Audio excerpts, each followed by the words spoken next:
I brought my friend Kathy on because I haven't seen her in a while. And I helped her through some difficult times in her life. And she's back and she's got so much more going on. And I wanted to dive deep, Kathy, because it was crazy. Because the last time we did this, where I just kind of like contacted you off the cuff and said, hey, are you free to do a thing? You were like, yes, it's perfect. I'm announcing my divorce tonight and I need some help around this because I'm crazy. That was the last one we did. Mm-hmm. God, it seems like a million years ago. I know. And this one, you're having your first date after the divorce is done. It's, you're on your way. They're out of the house. I mean, this is exciting for me. Because, there's nothing better. Like, when you help somebody find their perfect home, where they live.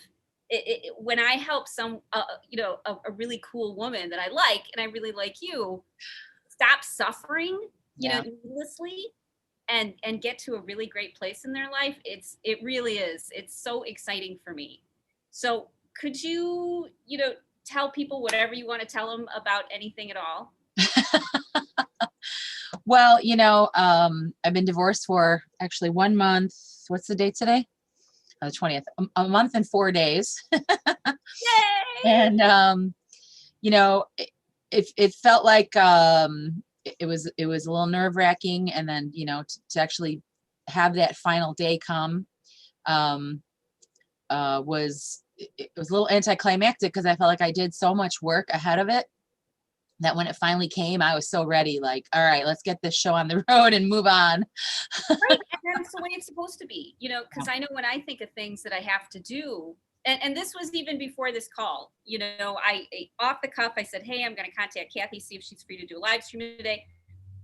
Because I want to make the connection between how when we don't deal with the things which are still in our body and in our head, if we don't actually detox them off our bodies, then we can't do anything different than what we did when we were 4 or 5 or 6 or 7. And so I was thinking about that and I was like, oh my gosh, what am I gonna say? How am I gonna make this tie?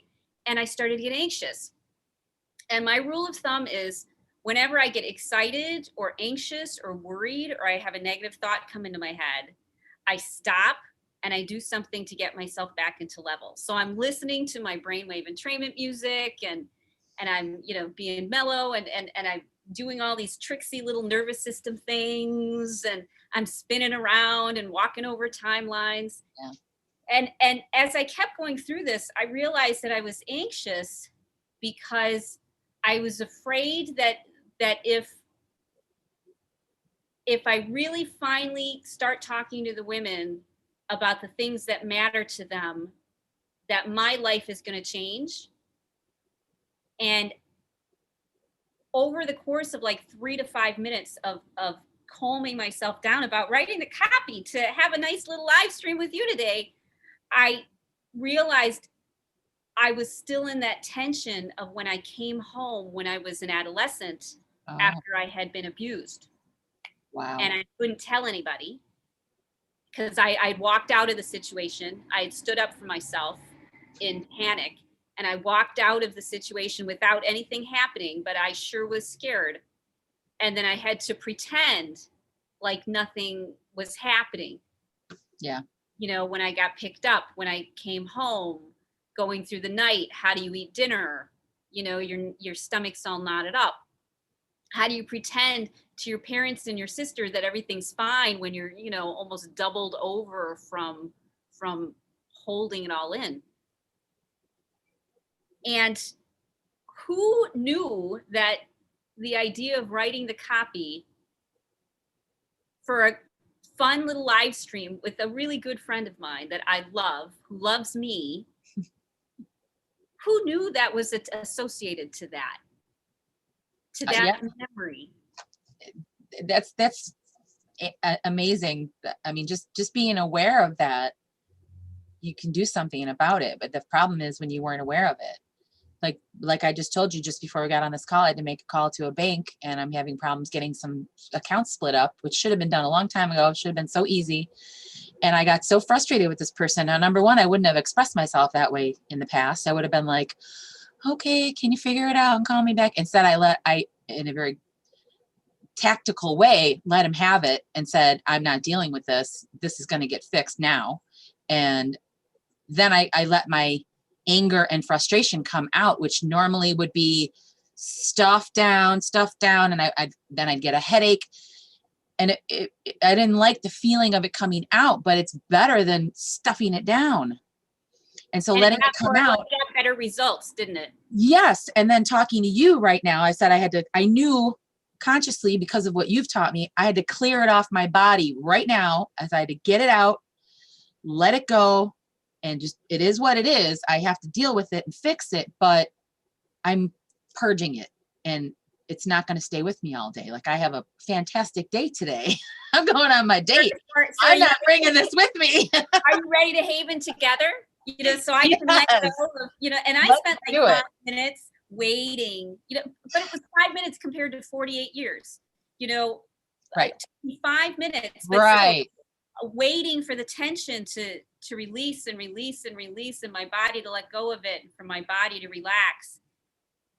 And then I did, yep. So let's just haven together and get ready for your date tonight. One thing I'll tell you right now, a therapist told me once that this stuff that happens with you will probably never go away. It's who you are. It's how you were raised. It's always going to be there in some way, shape, or form. The level of it can change, but it's probably always going to be there. And we spend our time thinking, why do I have to feel this way? Hey, it is what it is. But the beauty of it is you don't have to engage. It can be like a boat going down the river, and you see it coming, and then it just keeps on going, and you don't have to get on that boat. Just let it all go by. But it's there. You can't stop the boat from coming down the river, but you don't have to engage. You don't have to get on the boat. Right. And a lot of times, because of the stress in our bodies, we didn't feel like we had any other choice. Right. You gave me choices. Yes. Okay. Are you ready? I'm ready. My number is like a 7. What's your number? Yeah, probably about a 7. Okay. 1, 2. You're such a good sport. Thank you. 3, 4, 5, 6, 7, 8, 9, 10, 11, 12, 13, 14, 15, 16, 17, 18, 19, and 20. You know what? I am so excited for your date tonight now. It's like it's still a 7, but now it's an excited 7. It's fun because when we have a high level of energetic, stuff, it can either be cortisol or beta endorphins. And if it's cortisol, then we're stressed out. Oh my God, and our heart's working hard. But if it's beta endorphins, it's excitement and looking forward to something. So we don't have to get rid of we don't have to stop being alive. We just have to switch it from cortisol to beta endorphins. Oh, I love that. So I'm so excited for your date tonight. Tell me what's coming up. Oh my God. Just someone that I talked to, and we clicked, and we've just been having fun conversations, and like where all of a sudden an hour's gone by and I'm still sitting in the car outside of a store I was trying to go into. It's like still talking. So, and the good news is there's like 2 parts of me that are going on this date tonight. The one is like the little girl who is just wants somebody to love me and appreciate me. Right. Don't we all? Yeah. And after 30, novels. And after 30 years of being with a narcissist, this new person complimented me more in like 4 days than I probably have gotten in the last 30 years. And it was like almost like too much. I was like, you have to stop now. Are you worried that he might be love bombing you in some way? Yes, that occurred. It did not occur to me until this morning in the shower. I was like, no, don't let that be true. No. But you know what? It's okay. That I don't have to be afraid of it. If that person shows himself eventually, I know what to do. And it doesn't mean that this wasn't fun. It doesn't mean that, because I'm also trying to keep myself rooted in reality. This will be the first person I'm going out with in 30 years. Okay. Oh my God. Okay, hold the points. Hold the points. Okay, keep I gotta talking. do this in the car before I go in. Okay, keep talking. Tell me about it. Okay, first date in 30 years. Oh my God. And so I can't let all this stuff be riding on it. It's not like the one and only relationship I'm ever going to have. Right. All I'm looking for is an If you opportunity. want to hold them, great. If you don't. I can hold them for us. It doesn't Thank matter. you. Yeah, I can't talk and think at the same time. It's only an opportunity to be fully expressed, to be myself, to be accepted for me, who I am. And if he doesn't like me, oh well. Like, that doesn't seem, I don't think that's going to happen. But if it does, look what I've been through for the last 30 years. I can get through that too. It's not a big deal. So I'm trying to keep it, I got a little butterflies and excitement because it is exciting. And I don't want to not feel that, because then what's the point of doing it? But I also have to say, just take it one step at a time, just enjoy it. And it's like I've got a chocolate cake in front of me and I can't just eat it all in one sitting. I'm just going to, nibble it and enjoy chew, it and pleasure. take my time and just enjoy let it all play out. Now, what happened 30 years ago when you hooked up with your ex-husband? How were you then? Yeah, I was completely on a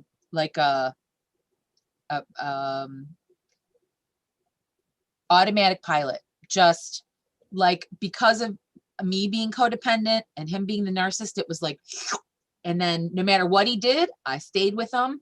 He tried to push me away. I pushed back. I followed him. He chased me. I ran away. I chased him back. And there were so many signs that I was too naive. I will never call myself dumb, but I was naive. I didn't understand what was happening, how I was reacting to this person who was just fitting right into my dysfunction. And again, no regrets, because I didn't know. So what? So I've become the person I am now, and I can be grateful in some ways that it was as extreme as it was. And my narcissist is not as extreme as some of the people I've heard about. I'm lucky. I'm grateful. But seeing all that it pushed me to the wall and made me stop and look and think and realize internally what was going on with me, which helped me then figure out what was happening out here. And spending all that time with myself in my own stuff, feeling horrible, feeling like I couldn't figure this out, but I just kept pushing against it, finding out find a little thread and go, oh, wait a minute. Oh, what's that? And then all of a sudden, oh, this whole big room opens, and doing that over and over again until now, when I talk to this person who I'm going to see tonight, I didn't feel like I didn't give myself credit for how much work I've done. And listening to him talk to me and the way we were communicating, I realized I've got a lot going on, that a lot to offer somebody, because he asked the right questions. He's like, well, you were just divorced. Is that, I'm glad he asked me that. You should be concerned that I just got divorced and maybe I'm not ready to do this. And so it was a really good exchange of authentic feelings. And it's almost like if a feeling is authentic, even if it's ugly, I could deal with it. It was the never knowing if this was really was going on. Is it me? Is it you? What is happening? The unknowing is the worst part of it. And so knowing now that I can perhaps count on this person to just be honest with me, I feel like I could go out with a lot of different kinds of people and not have a lot of issues if I can just expect that from them. So I'm excited. So did you find that this bleeds over into all the other things you're involved with your real estate, with your band, with Oh yeah. marketing your band, with valuing what you offer. Oh yeah. Do you see a connection? Yeah. And in fact, I think I've been doing, I won't say I think, I have been acing the band for a long time. And that was something that was completely removed from my marriage. And so I didn't do it very well in the beginning, but it was without judgment. It was like, I'm just stumbling through figuring this out. And as I got better at it and got better at it, all of a sudden I was like, this is, being in a running a band and running a real estate business are very similar because you have to market yourself. You have to come across as you are competent. You have to be warm and engaging. There's a lot of similarities. And I realized that all the things I learned from scratch, nobody taught me to run the band the way that I do, that is pretty successful. Why am I not doing that with real estate? Because my husband was also, my ex-husband, I have to get used to saying that, was also a real estate agent. And so we did it through his lens, not my lens. And it made me feel like, because he would even say this out loud, well, she's in the back end and I'm on the street. What the hell does that mean? When it really came down to it, and now he's apparently doing it on his own, he doesn't have the first clue on what he needs to do. He couldn't even buy his own new house. He had to have somebody help him. And that's probably the easiest part. But I digress. So now looking at real estate through that lens and realize that I am competent. I'm just not doing the right things. But I had to figure that out, like remove my ex-husband's voice from my head because it's there.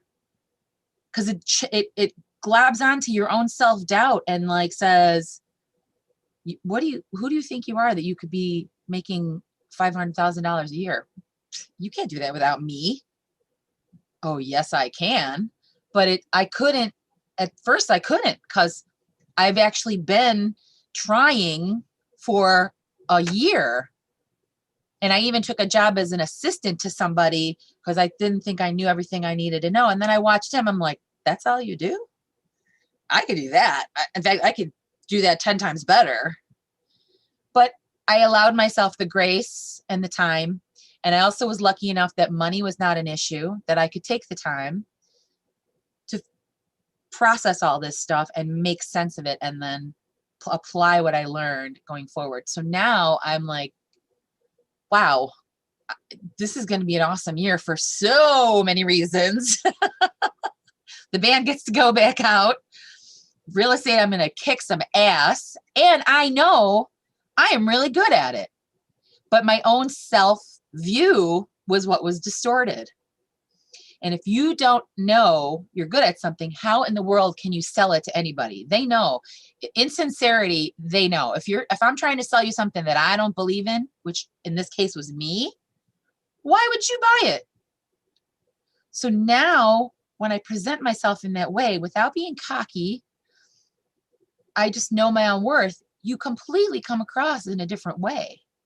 So being out of the loop with the band for the last year, I've already decided there's certain places I'm not going to go back to because they don't appreciate us. And why would I go somewhere where I'm not appreciated?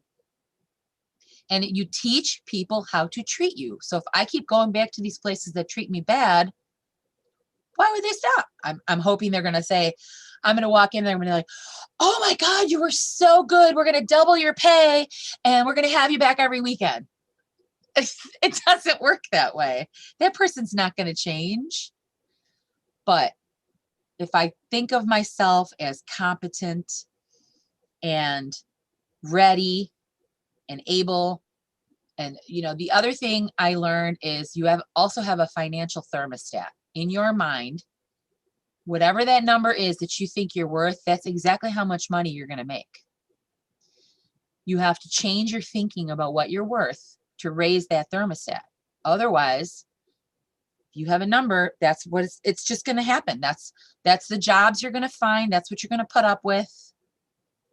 And there's other agents in my office. Like we cannot, agent to agent, we cannot collude and say we're all going to charge this amount of money. But there is a number that is like a fair number. And so many of the successful agents I talk to charge less. right off the bat. They don't even start with the high number and then let the person talk them down. They just, and I'm like, I just don't, how do you, what? I just don't go there. I just start here. I couldn't understand that. They didn't know their own worth. So yeah, all that stuff together, you got your own things you're dealing with, but then if you're with someone in a toxic relationship who's not supporting you and building you up, you should never be in a relationship, anyone not building you up. The money you charge, it's not going to be there. And woman to woman, we support each other in this way. But I could tell you, Rita, you're not charging enough money, and you might listen to me, but I might not listen to you. I might listen to my ex-husband, my narcissistic ex-husband. Why? Because it taps into my own insecurity. And I said, and that rings true to me, like, so, oh, he's right, she's not right. No. You got to really look yourself in the mirror and say, what am I worth?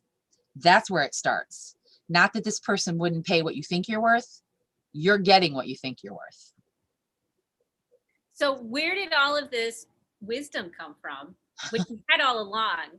But before, let's say 5 or 6 years ago, I'm sure you didn't think that way. No, I wasn't aware of it. I think awareness is the first and only step to knowing this. And to really, I was willing to sit there and just think on it and feel bad and not understand why, and just keep asking myself why. And then reading a book or listening to a podcast or going to seeking out resources of people that work for me. I've had therapists, and I remembered at one point I thought, this person that I've idolized basically for 5 or 6 years, don't get me wrong, we did great work, but all of a sudden I realized I outgrew her. And that was a really hard transition. And she even likened it to like leaving my mother, which I think has an essence of truth to it. And so that's why it was so hard. But being willing to like think on that and just like open my mind and be open to whatever comes up and like examine it and say, is that true? And be willing to believe that it is true, even if it's painful. Then you grow. And then you can, and in a journey of 1,000,000 steps, you don't know how far you've come until you turn around and look. And you're so focused on pushing your face up against the wall as hard as you can to try and figure this out, that you never really turn around and see how far you came. And now I'm starting to see how far I've come when I start to see myself in reference to other people. Like, of course, you're dating, you're like, how does this person see me? Like, I'm putting on the online profile, like, oh, what should I say? How are these people going to view me? And in the end, it really doesn't matter. It's how I view me. It's what I'm going to put up there. And I can't worry, because as a codependent and even in a narcissistic relationship, you do worry. What does that person think of me? And the minute you can cut that off, of course you care, but it can't define who you are. Like, you have to be authentic. And when you're authentic and real, you attract those kind of people to you. And you don't worry about how you look through other people's lenses as much. Like, this guy might like me or not like me today. I'll be upset if he doesn't, but I'll get over it. I'll be all right. And I'm still me. I'm still whole. I'm still this person that I've built now over the last few years. Have you set a boundary with him yet, just to see how he responds? I mean, like a legitimate boundary, not like a made up boundary, but something, legit. Like, I want to be home at 8 o'clock and I'm not willing to No, I have not. And see how he responds. Interesting.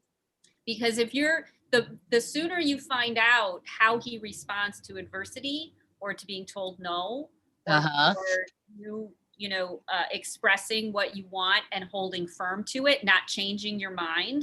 Yeah. The sooner you kind of tease that out, the more information you have and the better decision you can make before you project too much onto him, you know, as you guys get closer and, you know, suddenly he's fitting into this role. It's always good to kind of set legitimate, firm boundaries and see how they respond without wishy-washying. And that'll let you decide whether they're more narcissistic than you want or not. Okay. It'll bring those things out. Okay. I will definitely think about how I can work that into the conversation. And it's something, you know, as much as I'm going to go home and I'm going to go to bed and I'm not going to answer the phone for the next 12 hours. And you tell them that, you know, okay, I'm going to go home and I'm going to bed and I'm not going to answer the phone. That would be very interesting to see how they respond to someone not answering the phone. Huh. Okay. It's not big up and it's not like you're playing with them and it's not like you're manipulating them. What you are is starting to realize what you sincerely want and how you have to protect yourself, your own energetic boundaries and your own emotions and your own space. And that these are the natural, normal boundaries that you want to set. If this is how you want to go forward, let's see how they respond at the beginning. Okay. I really like that. Even just that frame of looking at it, that I shouldn't be like laying myself on a silver platter, like, here I am, take what you want. Right. That teaches people that you have no boundaries and Right. that they can take advantage of you and manipulate you. And that's just not true. And it's not nice to them to be like, surprise, I'm actually a strong, authentic woman. Sorry, I've been stringing you along for 10 years, you know, or whatever. Right. Right. Be authentic in that way too. So don't just be authentic in the positive things. Not that that's negative, but it might be perceived as negative. It's a whole package deal. Yeah. You Yeah. want to find the person who likes the things that you don't like about yourself. You know, so if you don't like the fact, Say that again. who likes the things that you don't like about yourself. So if you don't like how you engage with people, they need to find it charming. You know, they need to see it as part of your personality that enhances you, because otherwise in the long run, relationships don't work out. They Right. have to be able to look at the things that are difficult for you and have care and empathy and want to support and love you through it rather than reacting to it and getting angry and have their own woundedness. Well, all signs point to me having to move very slowly. Like I said, eating And having a chocolate great cake. time at it. Oh my God. He's calling me right now. It's like a slow seduction. Draw it out. You know, My phone is ringing. It's him. they know these things because we're connected. It's quantum physics. Oh my God, that's so funny. I know. It's totally how it works. It's totally how it works. They feel us. And we feel them and we affect them. That's hilarious. Wow. What timing, huh? What timing? That's just it. He knew you were thinking about him and talking about him. His ears were burning. Oh my God. So he decided to give you a call. That's hilarious. Yeah. So I have to, I want to say, contain my excitement. I have to stay a little even, you know, not get too crazy. Yeah. Enjoy myself. Here's a piece of advice around that. Whenever I get excited about something, I also haven or I also TAP. Yes. Because behind the emotion is a deeper understanding or a deeper truth. Yeah. And excitement always kind of has an element of fear to it. Like, oh my God, this could be taken away from me. You know, oh my God. So it's an abandonment issue. That's making it. Yes, because I've heard people say when you have that fear and the fear comes up, it's this close to excitement. So you could actually flip it to excitement. So it's the other way around too. If it's excitement, it could become fear. So that's very true. Yes, that's a truth. Because it feels exactly the same. Yes. Right now, like my heart is racing. He just called me. Oh my God. Just like you did when you were 17 or 18 when you first hooked up with, you know, your now ex. It's a repeat of that pattern of having those trauma triggers pushed and reacting with a chemical release in your body. There's definitely a chemical release. Oh yeah. Yes. Yeah, and it's not bad, but it gets in the way of seeing the truth. And you and I both know that seeing the truth is way more pleasurable than Yeah. banking on a lie that Yes. probably isn't true. And we're going to be disappointed and upset and hurt down the road because we kept thinking they were something that they weren't, because we were excited and we were blinded by the excitement. Yes. And so I do feel it feels different where I'm aware that my love meter is 22 years old, because that's when I met my husband, or else I was 24. I'm 24 years old. That's a big difference than 54, right? But my love meter is like 24 years old, so I'm going to react like a 24-year-old today. So Exactly. my 54-year-old in the back has to go, take it. It's okay. Just take it slow. It's all right. I have to bring my 54-year-old self with me on the date. And instead of, and I don't know where this came from. I'm just going to throw it out there and take it as you will. See yourself not as the prey, but almost as the predator. There's this dance in relationships, and it's kind of fun when you can be assertive and confident and know what you want and pull it out. Like if you want to, have fun later on, you know, you might wear nice underwear, you might wear something that accentuates your cleavage because you know the direction you want it to be going. And if you don't, you may do something different. Yeah. You may dress a little bit more conservatively. You may dress in a way that makes you feel more grounded or earthy in some way. Mm-hmm. But you can get into alignment.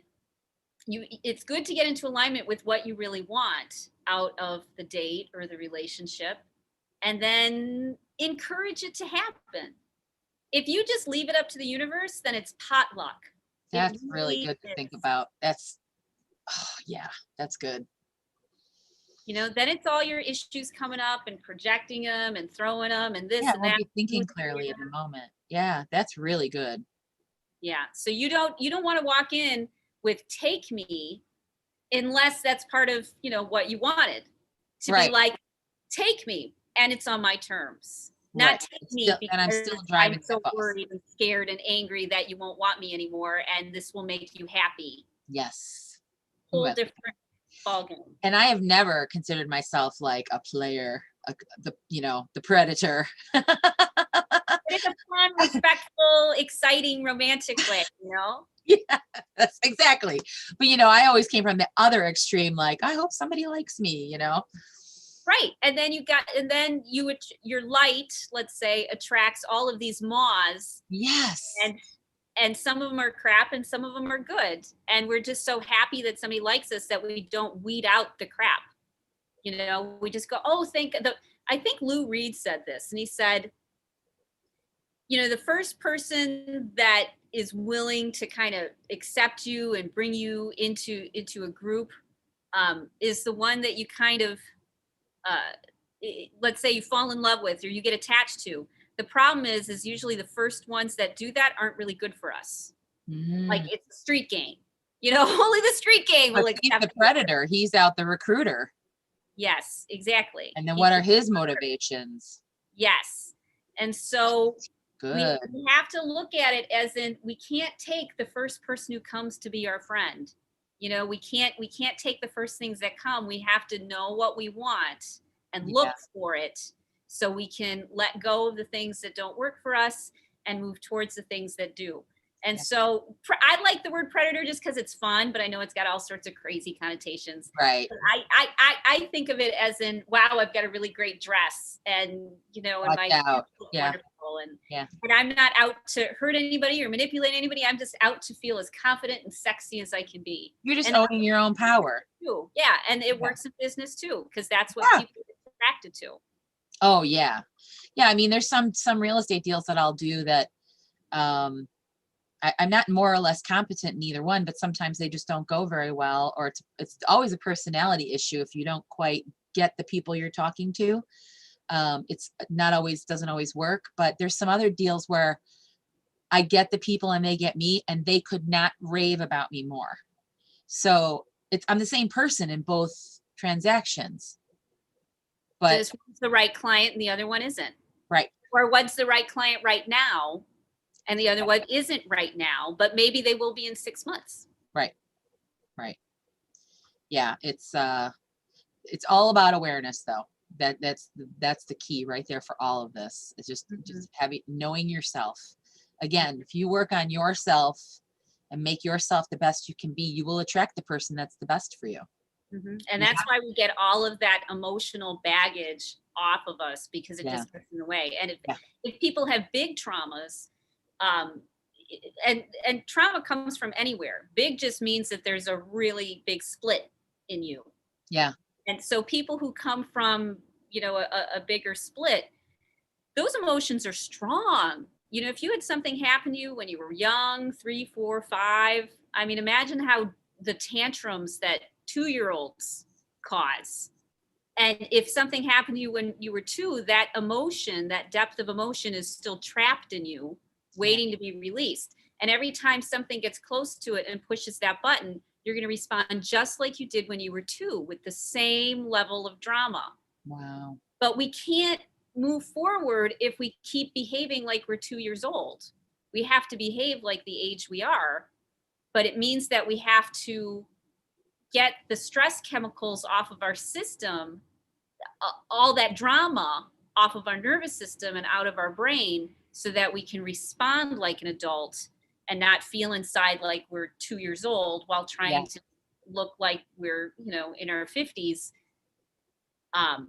on the outside. It's about becoming congruent, getting your insides to feel exactly like how you want to present on the outsides. Yeah. And I have definitely, that's what I started to say earlier. So I definitely feel it differently, that I am excited and I'm conscious that a younger person in me is responding to this attention, but I'm also not allowing myself to just like get completely lost in it. Like I do feel grounded, and I do feel like there is another voice in there saying, yeah, enjoy this. You don't have to be afraid. It's okay. However it goes, it's how it's going to go. And you're going to have fun the whole time, no matter what happens. Because you'll decide to have fun. Yeah. You're going to say to yourself, every part of this is going to be fun for me. And if it's not fun for the other person, they need to work with that. But I'm going to make sure that I'm having a good time.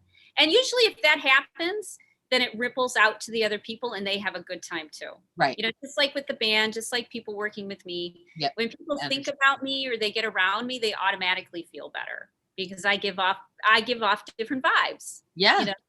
And you give off different vibes. And so people naturally feel better in our presence. So if you're happy, then the people around you will tend to be happy. And if you set good boundaries, then it holds people who might be a little more narcissistic, it holds them accountable and helps them grow up. Or they just know that they cannot engage with you in the way that they want to. It's just not going to work. Right. And so then and then they'll get bored and they'll go away because you aren't responding the way. It's too much work for them. They really just want to get along with somebody, and they don't want somebody who's got boundaries and feelings and their own opinions.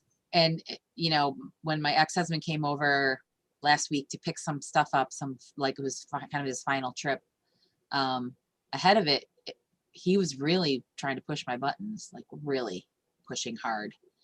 And via texting, I could kind of ignore it. It still would upset me, but I would be aware of it. But then when he came here and we had already had this sort of tension, which, for the most part, we've been polite. I was so done with the whole thing. But the weird thing was I was so aware of my whole body physically, because I had to stay with him while he was collecting things. I made sure he wasn't taking anything he wasn't supposed to take. But in the meantime, he's throwing shots at me, and I was just not engaging. And it was like I was being shot with a bunch of arrows, and I was just holding up my shield, and my whole body was just in pain. I was so aware of how bad I felt just being within 5 feet of him. And I realized, wow, number one, I was completely validated in my decision. If I ever had any doubt at that point, it was gone. But also, after he left, I realized he can never come over here again. I will meet him in a neutral place somewhere. He cannot come into this space of mine ever again, because he brings that with him and then leaves it with me. Right. Well, because you're empathic. Yeah. Half the problems with kids, and almost all kids are super empathic, and then they end up growing out of it, I think, for the most part. When abuse happens when you're a kid, you're actually absorbing and getting imprinted by the shame and the guilt and the anger and the disconnect that the abuser has. And so when we're more empathic as adults, we can feel the people around us, and we have to now experience what they're feeling but not dealing with. And I know for myself, I'm like, I'm not willing to feel your feelings anymore. Mm-mm. You have to feel them or deal with it someplace else. I'm no longer willing to allow myself to be hijacked Yep. by your emotions. There isn't anything wrong with me. I'm an empath, which means that I'm going to feel other people's emotions. And I don't want to feel those emotions. There's nothing wrong, but they need to go over there. Yep.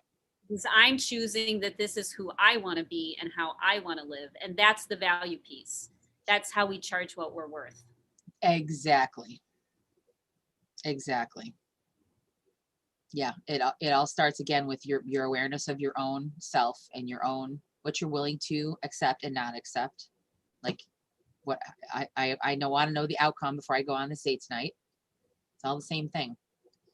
And knowing full well that then you're not just like hanging on for your dear life while the train rolls down the track. Like you are driving the train. Completely different story. You get to the same place, but it's you get to say where. Big Yes.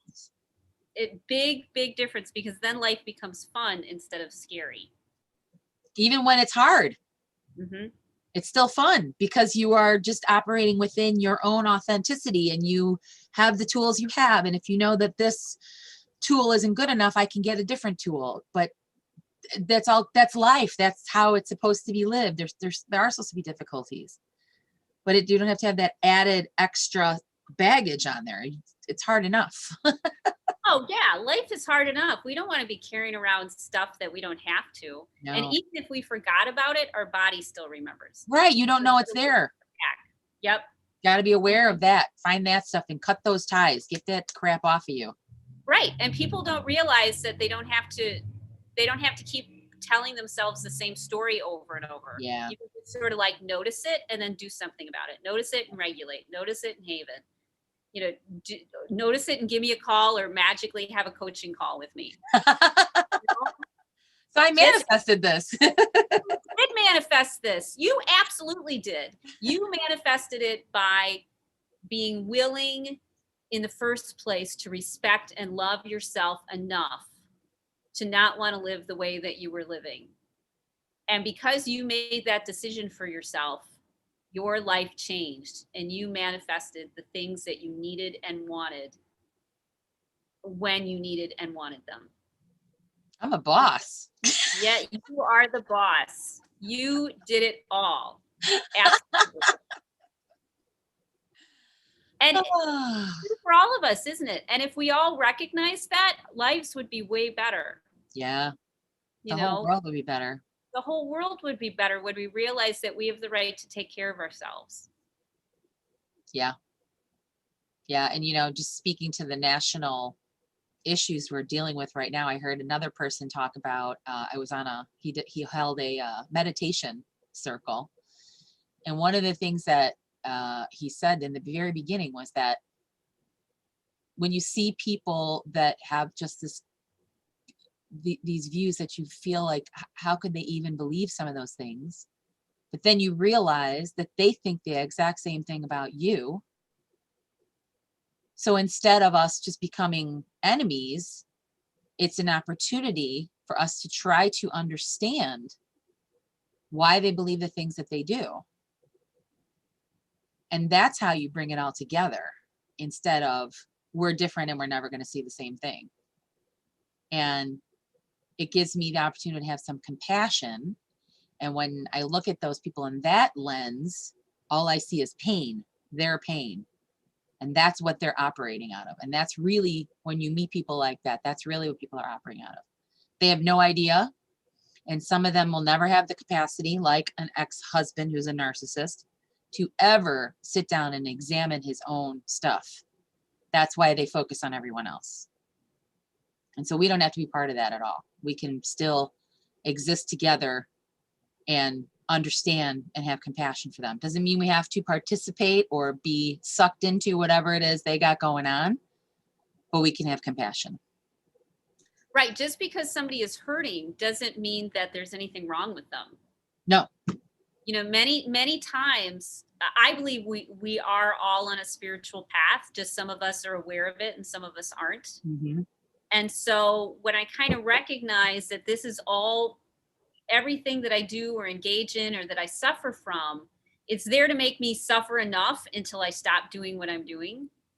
Or it's one of the lines from 12 step was, every drink is one drink closer to your last. And I had a lot of alcoholics in my life who went to 12 step. And I always interpreted that as in, people need to be allowed to experience what they're experiencing. And as long as it's not, you know, too delusional that they can seriously harm themselves, they have to be allowed to feel and be present with what they're feeling. Yes. And when I get uncomfortable because they're uncomfortable, because I'm more empathic or because I care or because I'm trying to ignore what's going on with me, we're getting in the way of them moving forward and processing through the things that keep them stuck. Yes. So we don't help anybody when we go in and try to fix them, because then we're just getting in the way of them becoming the version of themselves that's happy and healthy and balanced. Wow. And as a codependent, that's what you do. You run around trying to fix people because you don't want to face your own stuff. So that makes perfect sense. So now you just let me off the hook for ever feeling any kind of responsibility to fix anyone else. Right. Wow. Right. Because you're actually hurting them and getting in the way when you do. What we need to do is, you know, the quote, seek to understand before being understood. I always thought that was just like good advice until I realized, no, that's really good advice, because life goes way smoother if you understand the problem that you're dealing with. If you understand the situation that you're in, if you see it truthfully, then it's way easier to be understood, because now you can talk the language of the person you're talking about. You can speak to their values. You can have a conversation. Yep. So seeking to understand just makes your life way easier than forcing yourself on somebody and trying to be understood when they're not ready for it. Yeah. Yeah. And you can't make them ready. They have to, if ever, be ready to be aware and to deal with their own stuff. It was hard for me. It was really hard for me. But but it was so transformative going through it, and you wouldn't give it up for the world. No, and you but I didn't know that in the beginning. Like when I was looking at it, it was this giant wall or mountain in front of me. I was like, what the hell is this? I don't want to deal with this. But you can't tell somebody that either, though, that guess what's on the other side? They have to find that. That's their journey. You cannot help anybody climb that mountain. And that's why boundaries are good. Boundaries are good, and we set boundaries because we know our own self-worth and we know what we want, and we're authentic about what we say, and then we set the boundaries, and the other person then is given the opportunity to raise their own level of happiness or stay where they're at. You're just inviting them to another level of showing up in the world, one that feels better. And they can either take the invitation or not. But that's what boundaries are. They're saying, you know what, we're living on a higher level, one that's more kind and more peaceful inside of ourselves. You can join me or not. If you don't want to, that's okay. I need to go to bed at 6 o'clock. Right. And I'm shutting off my phone. But if you do want to join me, it's nice up here. Yeah. You know, it's a nice world when we get along. Oh my God, that sounds so simple. It's hard because it really is, though. We still have those 2-year-old tantrums that are screaming inside our head. You know, and that's okay, because we know what to do with that now. Now we're able to get those stress chemicals out of the way, take that little part of us and re-invite it back into our psyche. We're Yeah. able to finally bring it all together, and it doesn't have to be trapped. It doesn't just keep getting pushed and you thinking that you're a failure because, you're doing it again. Right. The same issue keeps coming up. Now we know what to do about it and why and how and when, and so people are making these quantum leaps in their life because the science has finally caught up. So Yeah. that's kind of cool. Yeah, absolutely. So is there anything else? I can't believe this was such a wonderful, we've been on for like an hour.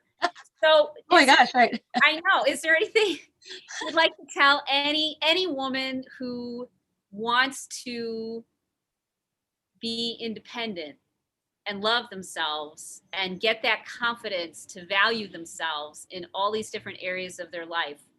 Is there something you'd want to share with them? In the words of the great Oz, you had it in yourself the whole time.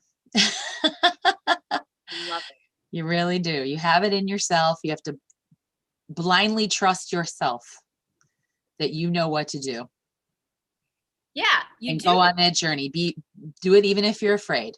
That's Yeah, great for you. everyone will argue with you and people will think that you're crazy. Yeah. But you have to know what's right for you, because what's right for you is what will make you great. And your greatness is what we all want in this world. We want everyone to be great, which means that you have to polish you. Right.